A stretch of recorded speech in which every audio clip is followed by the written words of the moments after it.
بسم اللہ الرحمن الرحیم۔ السلام علیکم۔ ڈاکٹر علامہ محمد اقبال رحمۃ اللہ علیہ لکھتے ہیں کہ بر صغیر کے ایک گاؤں میں ایک خوبصورت اور جوان مسلمان عورت رہا کرتی تھی، جس کی ایک چھوٹی سی بیٹی تھی۔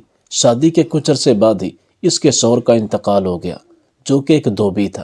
لوگوں کے کپڑے دھو کر اپنا گزارا کیا کرتا تھا۔ شوہر کے انتقال کے بعد اس عورت نے بیٹی اور اپنا پیٹ پالنے کے لیے اپنے شوہر کے ہی کام کو اپنا کام بنا لیا اور گاؤں والوں کے کپڑے دھو کر اپنا گزارا کرنے لگی۔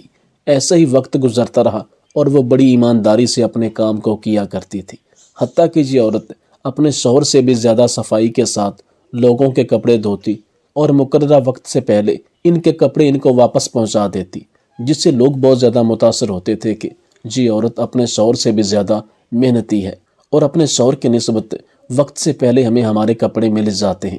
اگر اسے کسی کے کپڑوں میں سے کچھ پیسے یا زیور جو کچھ بھی ملتا اسے ایمانداری سے واپس کر دیتی۔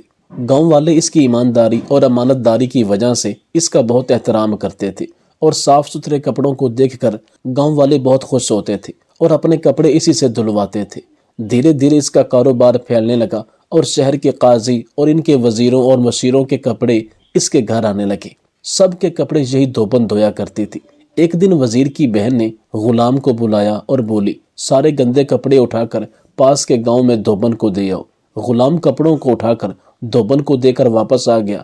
گھر کے کام سے نپٹ کر جب دھوبن کپڑے دھونے لگی تو اسے وزیر کے کپڑوں سے ایک قیمتی انگوٹھی ملی، جس میں ایک نایاب ہیرا لگا ہوا تھا۔ دھوبن نے جب انگوٹھی کو دیکھا تو اس کے دماغ میں ایک خیال آیا کہ اس انگوٹھی کو بیچ کر میں اپنا اور اپنی بیٹی کا گزارا آرام سے کر سکتی ہوں۔ پھر اس کے دماغ میں خیال آیا، نہیں، یہ کسی کی امانت ہے اور میں کسی کی امانت میں خیانت نہیں کر سکتی۔ دنیا تو جیسے تیسے گزر ہی رہی ہے، اپنی آخرت کو خراب نہ کروں۔ لہٰذا اس کے بعد اس نے سوچا میں اس انگوٹھی کو قاضی کے دربار میں واپس دے آؤں گی، اور پھر اس نے وہ انگوٹھی اپنی چادر کے کونے میں کس کر باندھ لی۔ کپڑوں سے فارغ ہو کر جب وہ اپنے گھر پہنچی تو دیکھا اس کی بچی بخار سے تڑپ رہی ہے۔ اپنی بچی کو ایسی حالت میں دیکھ کر وہ سب کچھ بھول گئی اور کپڑے ایک طرف رکھے اور اسے گود میں لے کر دودھ پلانے لگی اور گھر میں رکھی ہوئی دوائی پلائی۔ گود میں لے کر ہی سر پر پٹی رکھتی رہی۔ پٹی کو رکھ کر اس نے اپنی بچی کے بخار کو اتارنے کی بہت کوشش کی۔ وہ دھوبن عورت اپنی بچی کو گود میں لیے ہی سو گئی۔ ادھر قاضی کی انگوٹھی کو لے کر محل میں ہلچل مچی ہوئی تھی اور قاضی غصے سے لال پیلا ہو رہا تھا۔ اس کے خاندانی بزرگوں کی نشانی وہ انگوٹھی غائب ہو چکی تھی۔ وزیر، سپاہی اور غلام سب کے سب انگوٹھی کو ڈھونڈ رہے تھے۔ سب پریشان تھے کہ اگر ہمیں انگوٹھی نہ ملی تو قاضی ہمیں سخت سے سخت سزا دے گا۔ دربار نما محل کا ایک ایک چپا چھان مارا پر انگوٹھی کا کچھ پتہ نہ چلا۔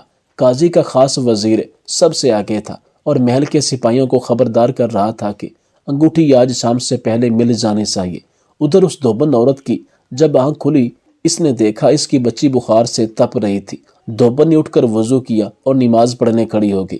نماز پڑھ کر اس نے دعا کی کہ اے اللہ تو بڑا رحیم اور کریم ہے، تو ہی غفور ہے، تجھے تیرے محبوب کا واسطہ میری بیٹی کو صحت مند کر دے، میرے اللہ میری دعا کو قبول کر لے۔ ادھر محل میں انگوٹھی کو تلاش کرتے ہوئے 3 دن گزر چکے تھے مگر انگوٹھی کا کچھ پتہ نہ چلا۔ پھر قاضی نے تھک ہار کر شہر میں اعلان کروا دیا کہ جو کوئی بھی میری انگوٹھی ڈھونڈ کر لائے گا اسے 1000 سونے کے سکے انعام میں ملیں گے۔ انعام سن کر ہر آدمی انگوٹھی ڈھونڈنے لگا اور قاضی کا وزیر بہت خوش ہوا اور جا کر اپنی بیوی سے پوچھا، جو انگوٹھی میں نے اپنی شیروانی میں چھپائی تھی وہ کہاں ہے؟ اس کی بیوی بولی، پریشان نہ ہو، وہ انگوٹھی میں نے آپ کی شیروانی میں ہی رکھی ہے اور وہ شیروانی آپ کے کمرے میں ہے، آپ بیٹھے ذرا، میں ابھی لے کر آتی ہوں۔ جب وزیر کی بیوی کمرے میں آئی تو اس نے دیکھا جہاں اس نے شیروانی لٹکائی تھی وہاں سے وہ شیروانی غائب ہے۔ یہ دیکھ کر وہ چونک گئی اور وزیر کو جب اس کی خبر ہوئی تو اپنی بیوی کو کوسنے لگا اور چیخنے چلانے لگا اور کہنے لگا، تمہارے بس کا کچھ نہیں ہے۔ پھر وہاں وزیر کے شور مچانے کی آواز سن کر وزیر کی بہن آئی اور بولی، کیا ہوا؟ وزیر نے کہا، یہاں ایک شیروانی لٹکی تھی، وہ پتہ نہیں کہاں گئی۔ وزیر کی بہن بولی، 3 دن پہلے میں نے غلام کے ہاتھ سارے کپڑے دھوبن کے ہاں بھیج دیے تھے۔ یہ سن کر وزیر کے قدموں کے نیچے سے زمین نکل گئی۔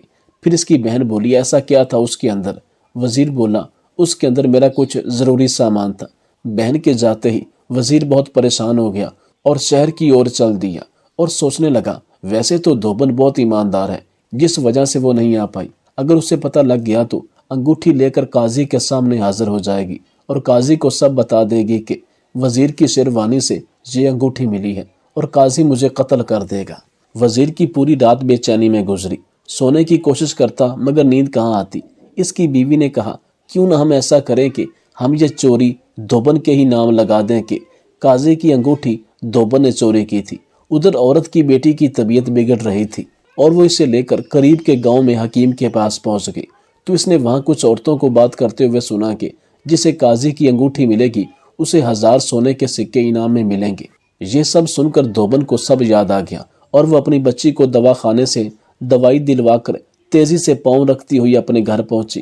پھر اس نے دیکھا اس کے پلو میں وہ انگوٹھی ویسے ہی بندھی ہوئی تھی اور اسے یہ بھی معلوم ہو گیا کہ قاضی کی انگوٹھی وزیر نے چوری سے اپنی شیروانی میں چھپا رکھی تھی۔ ادھر وزیر نے اپنی بیوی کو اس دھوبن کے پاس بھیج دیا کہ میری چوری کے بارے میں دھوبن کو علم نہ ہو۔ دھوبن کو وزیر کی چوری کے بارے میں پتہ چل چکا تھا، اسی لیے وہ انگوٹھی لے کر قاضی کے دربار میں پہنچ گئی۔ اس نے سپاہیوں سے کہا کہ میں قاضی کی انگوٹھی کے بارے میں جانتی ہوں اور میں قاضی سے بھی ملنا چاہتی ہوں۔ یہ سن کر سپاہی دوڑتا ہوا قاضی کے پاس گیا اور بولا کہ دھوبن آئی ہے اور وہ دعویٰ کر رہی ہے کہ انگوٹھی کے بارے میں جانتی ہے۔ قاضی نے کہا اسے فوراً حاضر کرو۔ دھوبن قاضی کے دربار میں حاضر ہوئی اور قاضی کو سلام کیا۔ اس کے بعد کہا قاضی صاحب مجھے یہ انگوٹھی وزیر صاحب کی شیروانی سے ملی ہے۔ جب میں نے یہ سنا کہ آپ کی بھی ایک انگوٹھی گم ہوئی ہے تو میں فوراً آپ کی خدمت میں حاضر ہوئی ہوں۔ میں یہ انگوٹھی آپ کو دکھانا چاہتی ہوں۔ یہ انگوٹھی کہیں آپ کی تو نہیں؟ قاضی نے جیسے ہی انگوٹھی کو دیکھا تو فوراً اس انگوٹھی کو دیکھ کر جوم اٹھا اور وزیر نے جب اس کو دیکھا تو بہت گھبرا گیا اور بولا قاضی صاحب یہ انگوٹھی اسی نے چرائی ہے اور یہ ابھی یہاں اس لیے آئی ہے کہ اسے سزا بھی نہ ملے اور سونے کے سکے بھی انعام میں مل جائیں۔ دھوبن بہت سمجھدار تھی، وہ بولی قاضی صاحب اگر میں ایسی ہوتی تو میں انگوٹھی کیوں لاتی، جبکہ مجھے پتا ہے یہ 1000 اشرفیوں سے بھی زیادہ مہنگی انگوٹھی ہے اور اس سے پہلے میں کبھی بھی محل میں نہیں آئی۔ یہ سن کر وزیر پسینے سے لت پت اور بے حال ہو گیا۔ وزیر نے پھر وہاں سے بھاگنے کی کوشش کی۔ جیسے ہی وہ دروازے پر پہنچا تو سپاہیوں نے دروازہ بند کر دیا۔ پھر سپاہیوں نے اس کو پکڑ کر قاضی کے پیروں میں ڈال دیا۔ وزیر قاضی کے پیر پکڑ کر رونے لگا اور کہنے لگا قاضی صاحب میں دولت کی لالچ میں بہک گیا تھا، مجھے معاف کر دیجیے۔